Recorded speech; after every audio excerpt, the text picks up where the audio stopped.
real introduction to reading what I have come to know as YA Lit.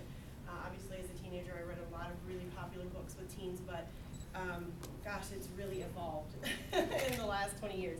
But this book I really like because, one, it's very well written, and two, it really is kind of a spin on a classic, 1984. We've all heard of it, obviously, Little Brother, as the title might suggest.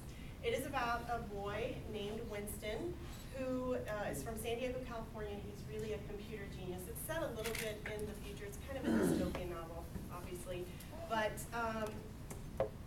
Winston actually finds himself in some trouble because he happens to be downtown skipping school one day when a bomb goes off, and he gets caught by some people with the Department of Homeland Security, and he is targeted as a potential terrorist.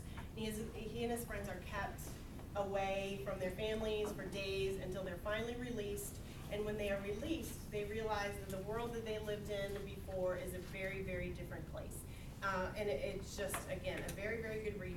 At the back, there are several sections in the back that tell you basically how to use this as a companion book to 1984. And it also has a little afterword by a notorious, or I guess maybe I shouldn't say notorious, a well-known hacker.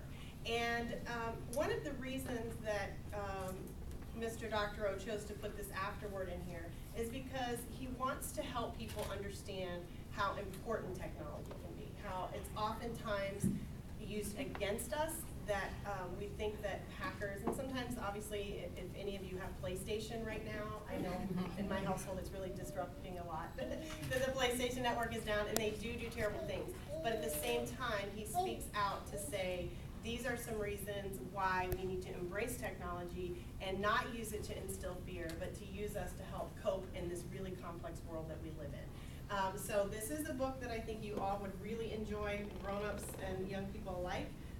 And so with this Wax Museum monologue that we did, Sally asked us to put together a little push-button box. We are prompted for sitting here because Winston is really connected to his computer. I chose to make a computer keyboard, and there are some things in my box.